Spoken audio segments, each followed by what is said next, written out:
Hey everybody, Charles here. This episode is the first in a new series called Own Your Body.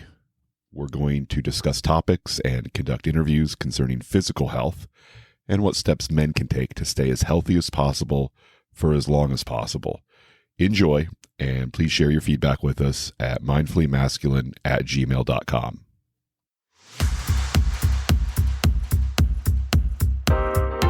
Welcome to the Mindfully Masculine podcast with Charles and Dan, where we take a conscious, holistic, and direct approach to relationships, mental health, and self-improvement. For additional content, visit mindfullymasculine.com and follow Mindfully Masculine on Instagram.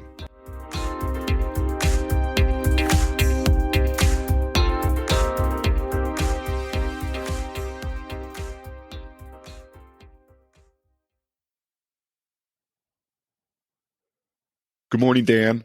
I started this one. Well, I saw the one coming up, so I don't know if it actually caught you. So good, you can start it. Go, I'll let you start it. We can mix it up, get crazy. No, that's all right. We'll probably just I don't know. We'll just awkwardly start it halfway through this conversation. Oh, sounds good. Good morning, Charles. What's new with you? Let's see what's new with me.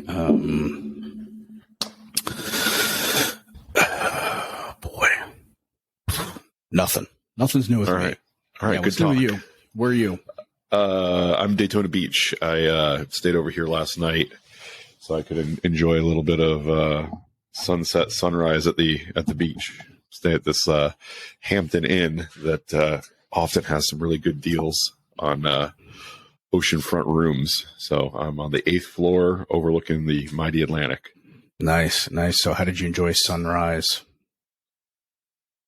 I enjoyed it a lot. I was walked down from this hotel about a mile down to where the band shell is, and then back. So gone in a couple miles before much of anything else. Fantastic. That's a great spot.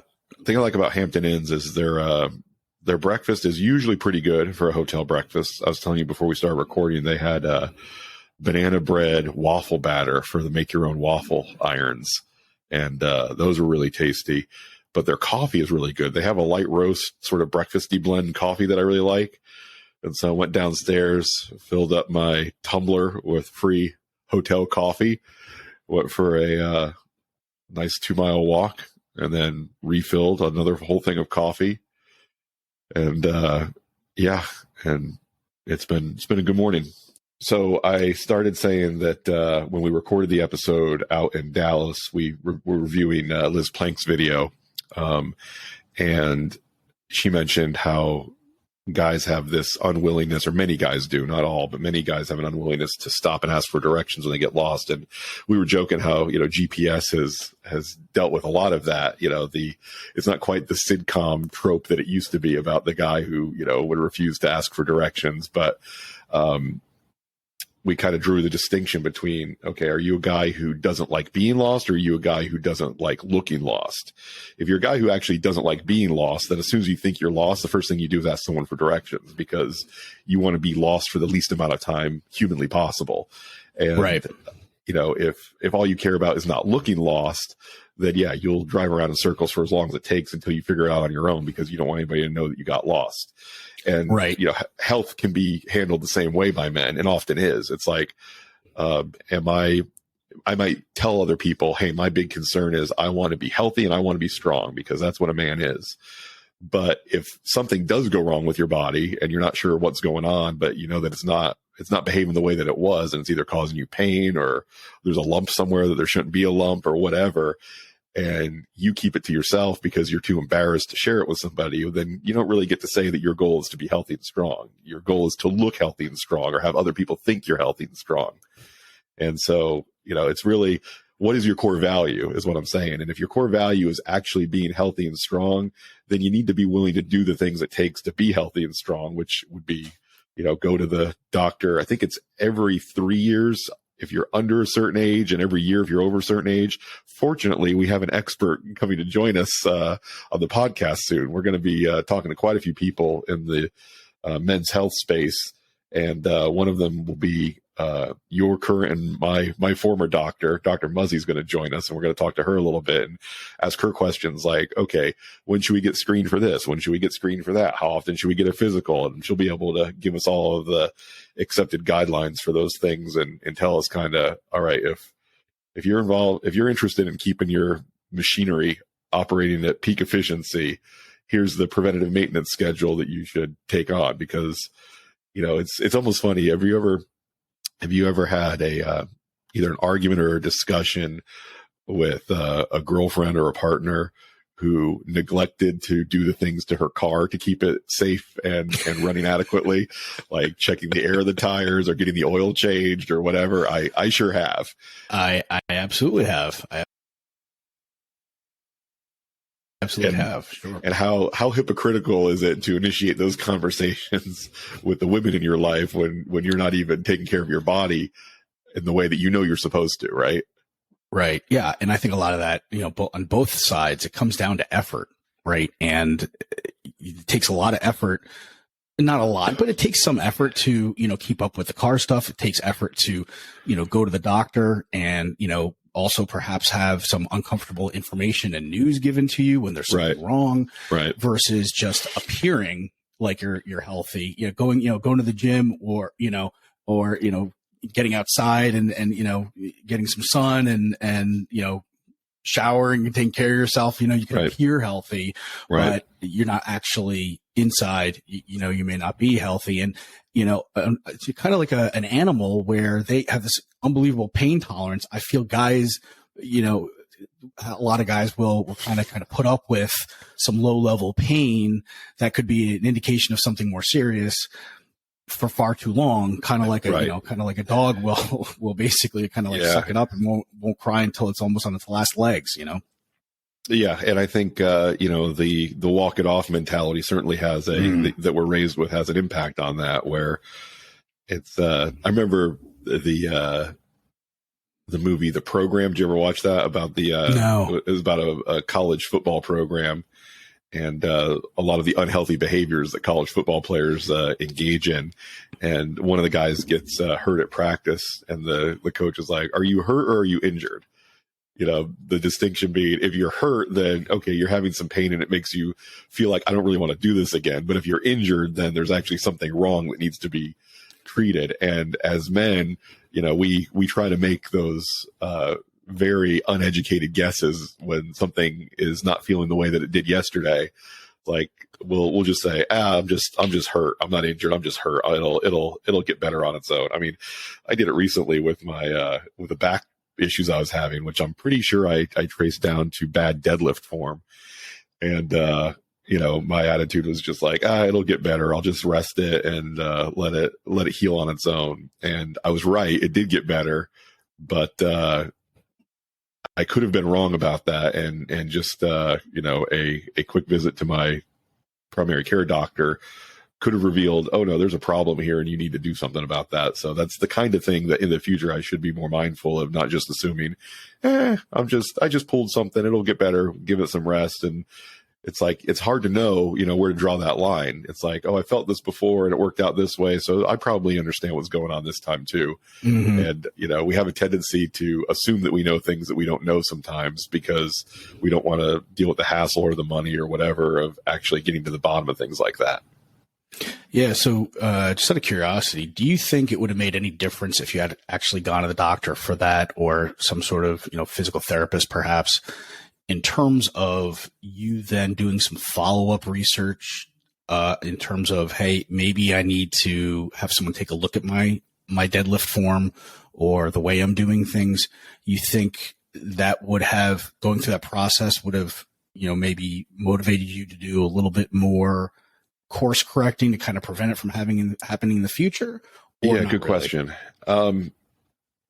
No, I think what the benefit that I probably missed out on was, I probably could have healed faster if I knew that there were things, like, okay, instead of just laying on bed with a heating pad, you'd be better off, stretching twice a day, or, here's some better medication that'll block the inflammation than the stuff that you're currently taking. There could have been a lot of things like that. I don't even know exactly what they are, but I feel like, I mean, I did go back to watching some videos and try to, remember what I was doing with my form and stuff. And it was, I was rolling the top of my back instead of having it in, was it extension? I think, okay. I wasn't extending enough. And that was very clear when I started watching some deadlifting videos. So I don't know that I would have gotten a faster or better fix for the future, but I probably would have been able to get recovered faster if I, was willing to go to my doctor and say, hey, here's what I think happened. Here's what I think is going on. How should I treat this? And then he could have given me suggestions about heat and cold and, any kind of, anti-inflammatories or stretching or a bunch of stuff like that I could have learned from him that I never took the chance to do, even though, and we'll be talking about this in a future episode. I've got a direct primary care doctor where his office hits my debit card for the same amount of money every month, whether I text him, call him, go visit him, whatever use I get out of him, I'm paying for him every month anyway. And it's only, extra stuff like, blood work or x-rays or stuff like that I have to pay a little bit extra for, but even those he gets me a great deal on. So I really have no financial excuse not to use him whenever the mood strikes me. But we briefly talked about that to see, thinking, hey, with these direct primary care models like you're doing and I'm doing, if that would actually make a difference in terms of how frequently somebody would go, a man in this case, how frequently would they go? Would they go more often because they're paying every month? And I was thinking about that afterwards, our conversation, and I was thinking about it. Well, you know what? People sign up for the gym all the time, and it comes out every month, and lots of people don't go to the gym, and they don't quit the gym either. That's very true. Yeah, that's a good point. Friends episode about quitting the gym, right? And I don't know if you remember that. So yeah, Chandler's trying to quit the gym, and he couldn't do it. Like they used to go down there, and there'd always be somebody who'd talk him into staying, Yeah. And it was very, and I remember that back in the day, like with Bally Total Fitness, it was, you had to sign like a 3-year contract, and in order to quit, you needed a fax place that you wouldn't get a response back, and you had to go down there and give them like blood work practically. It was, it was ridiculous to try to quit. But yeah, so I don't know if that, the financial incentive is there. So that's why it's going to be good to talk to Dr. Muzzy and just hear what kind of strategies that she uses to encourage people to come in. There's a couple other YouTube videos we're going to talk about, in some future episodes, some unique approaches, that doctors are taking to make, men's healthcare a little bit more, or healthcare in general, a little bit less clinical and a little bit more, motivational.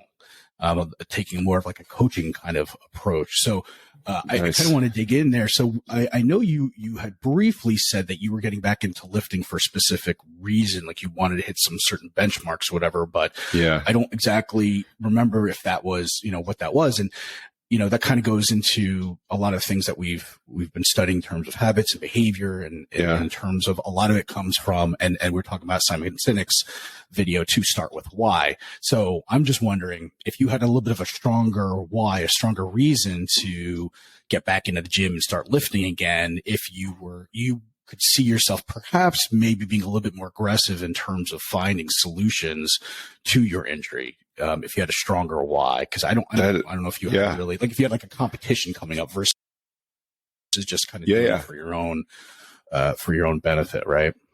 Yeah, that's a great point. Let me think about that a little bit. Because I remember you're very motivated when you've got like a hike that you've planned, right? You've got certain things, certain milestones by, chronologically a date that you need to hit.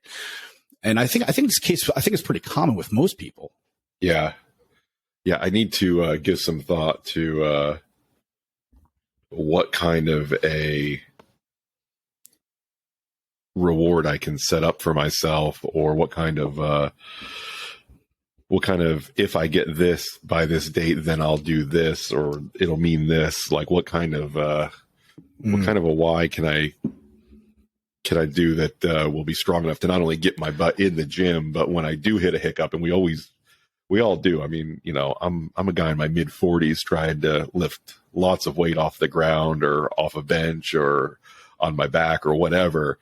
And it's like, it's probably, if you're trying to hit new lifts that new numbers that you've never gotten before, and you're the age that you and I are, there are going to be complications. I mean, whether you catch a cold or catch COVID or pull a muscle, or there's something that's going to be going wrong. Mm-hmm. And then, having the motivation to say, okay, what can I do? What do I need to do that will get me back under the bar as quickly as possible in a safe way? Because it's one level to just go to the gym every day or every other day, whatever your program is. And it's another to say, okay, I had hoped this was going to be, nice and easy. I just show up, I lift, I go home, I'm tired. Next morning I wake up, I feel recovered, I go back to the gym. When it doesn't work out that way, and it often doesn't, again, based on age and overall health and stuff like that, you can't expect it to go well all the time. There's going to be some days where emotionally and physically, you just don't feel like getting to the gym and doing what you want to do as far as what your goals are. Having a strong enough why to help you overcome that seems essential.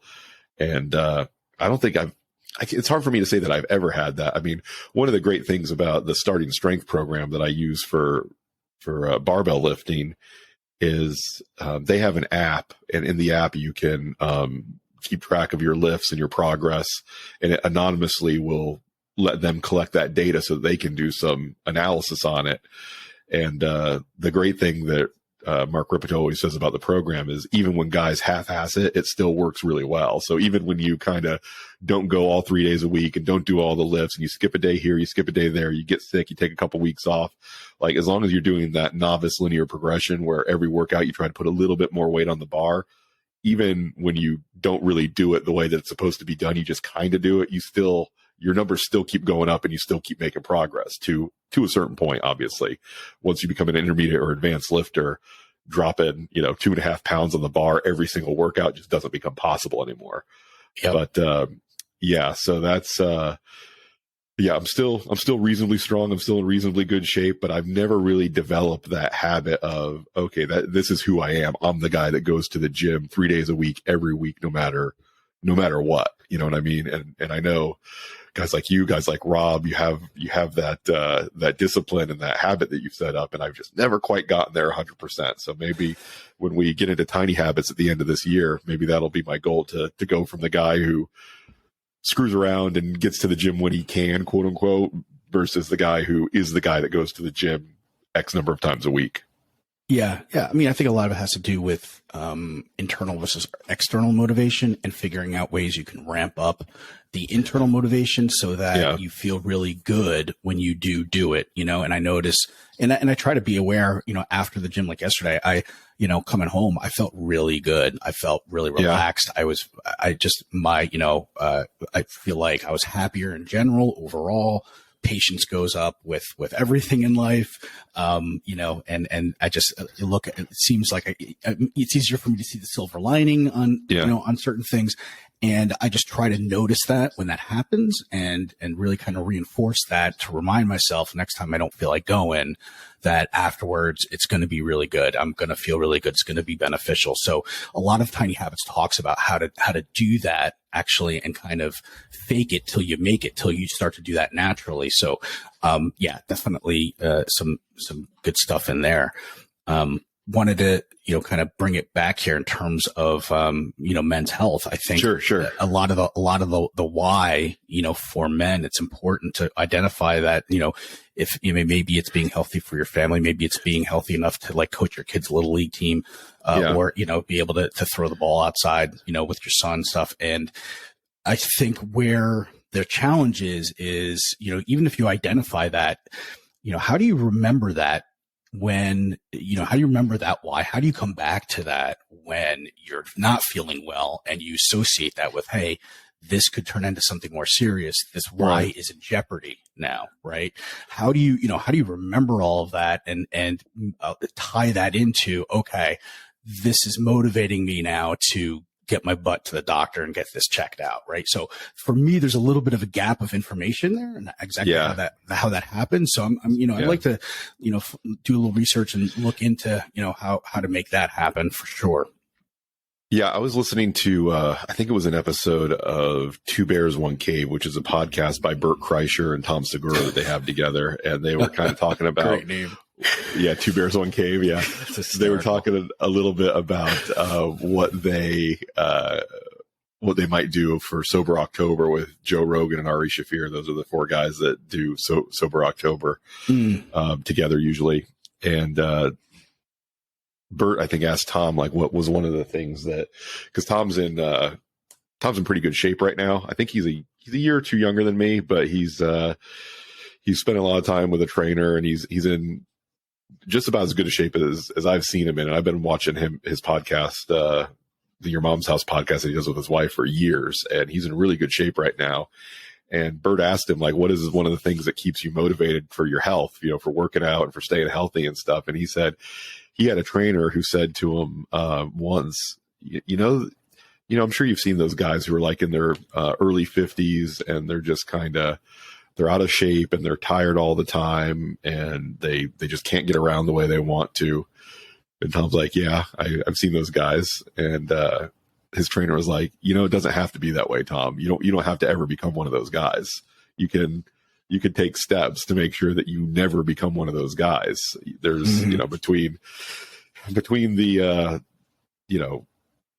good workout programs that are very easy to find on the internet, even if you're not hiring somebody, there's plenty of, open source workout programs out there that can keep the average guy in really good shape if you can find them and stick to them.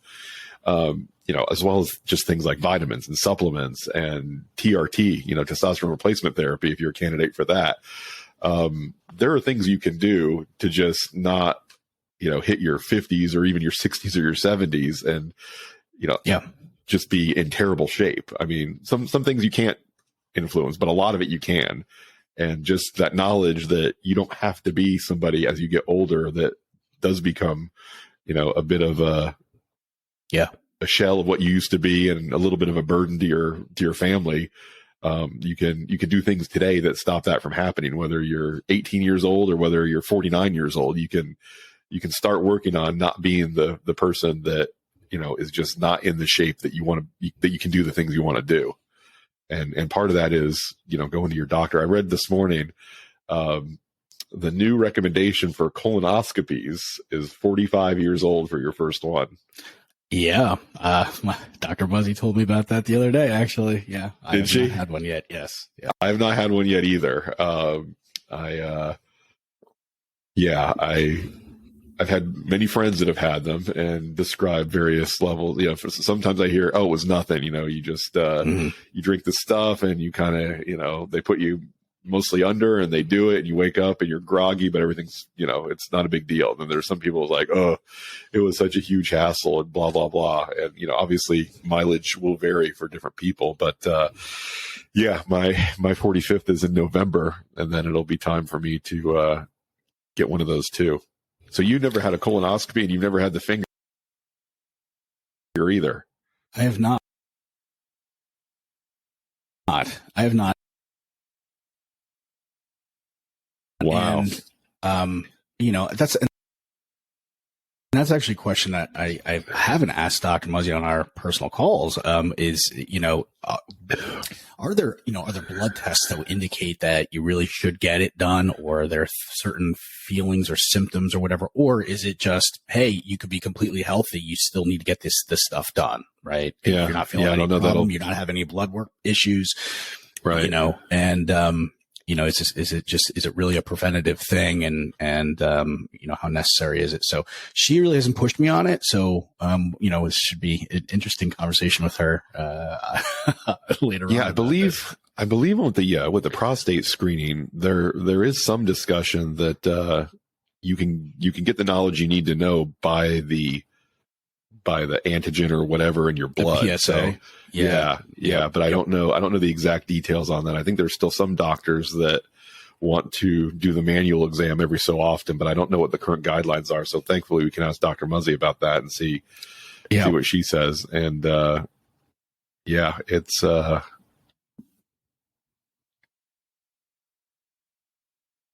it's a tough topic for guys. I mean, we've never been hanging out at Mathers, and the topic just came up of, have you had your colonoscopy or have you had your prostate exam? And it's just not a typical conversation topic that pops up, which frankly shocks me with Kurt being involved, that he's not just randomly walking up to fellows at Mathers and asking them that. He's so extroverted.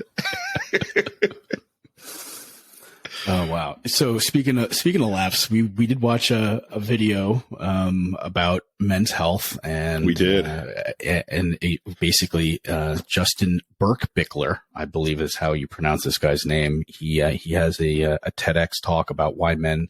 It's called "Why Men Must Start Discussing Their Health," and he is a testicular cancer survivor. So I think, it does hit home for a lot of men hearing about testicular cancer. And he's got a foundation, a nonprofit that's over at aballsysensivetumor.com.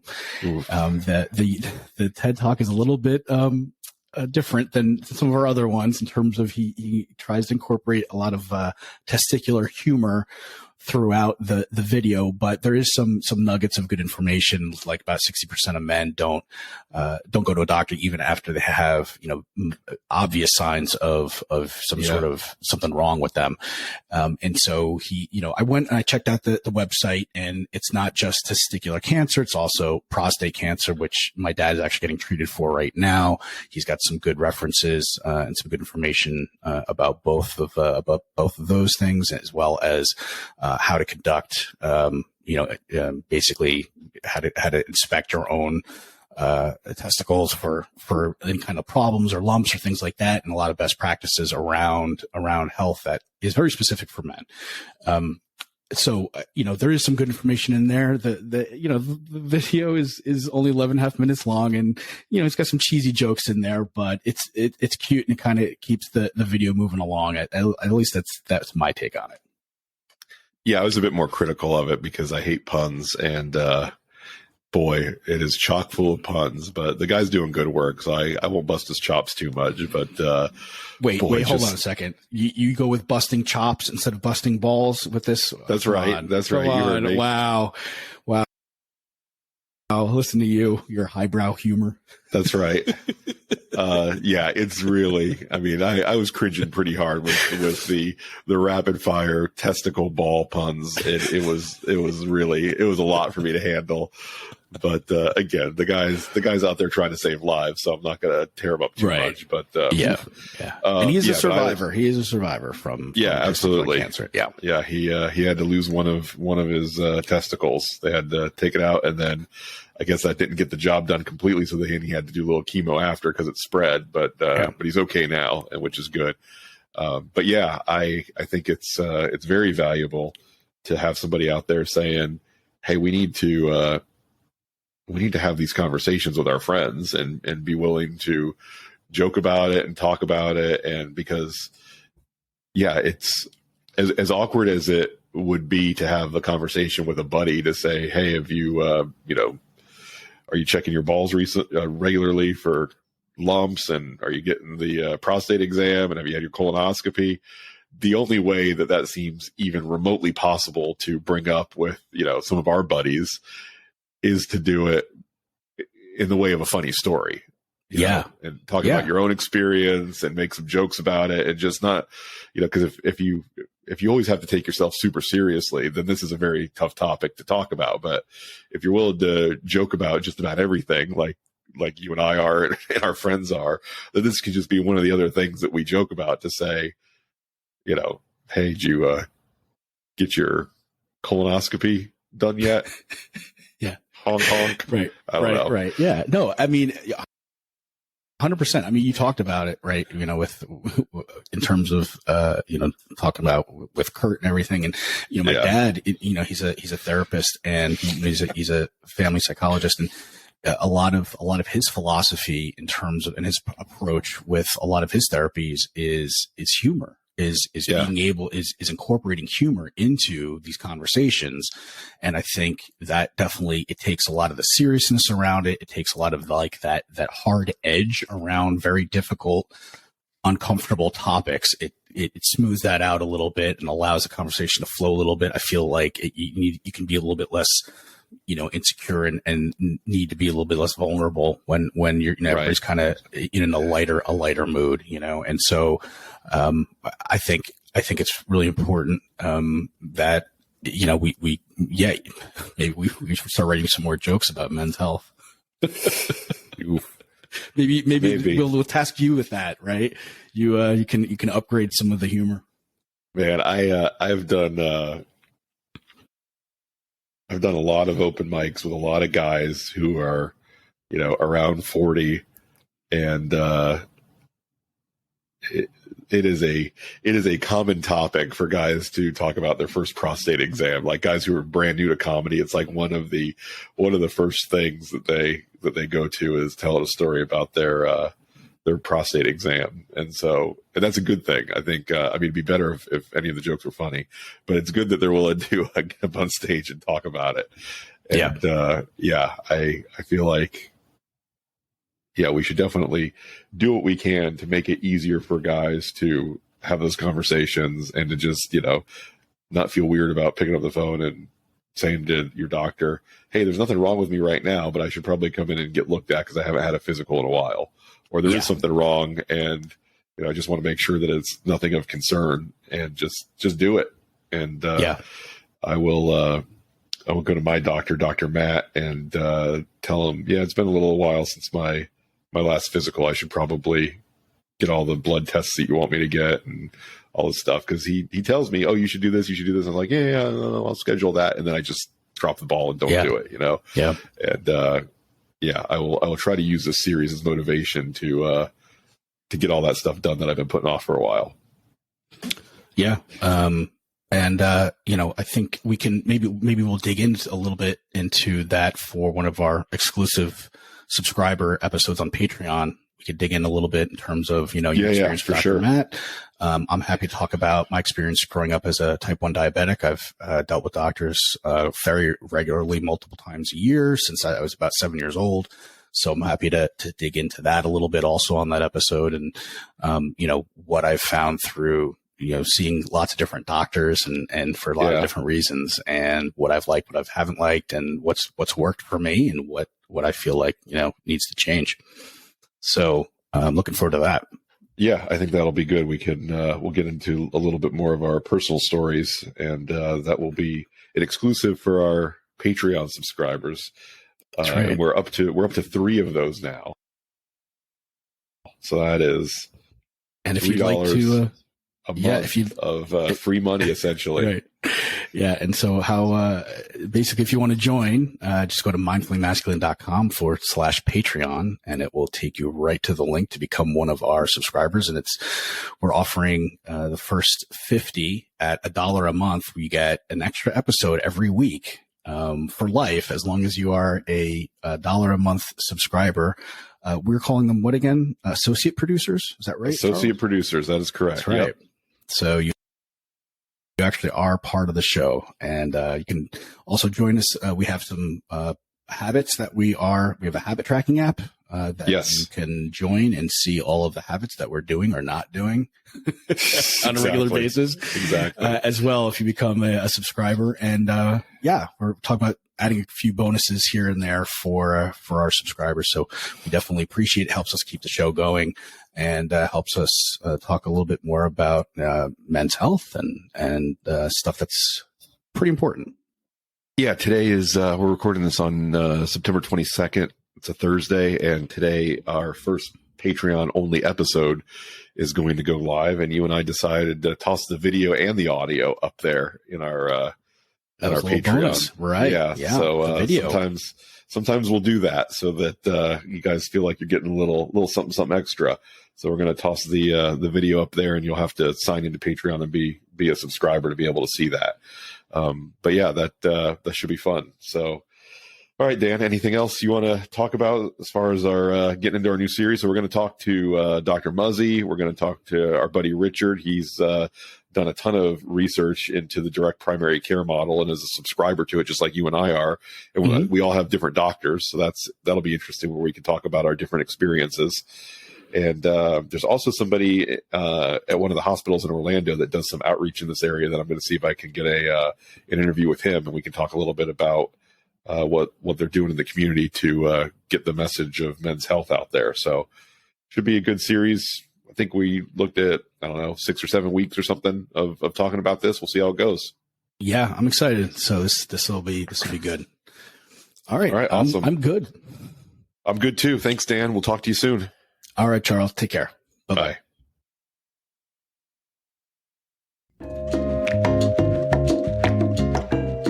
Thanks for spending time with us on the Mindfully Masculine podcast.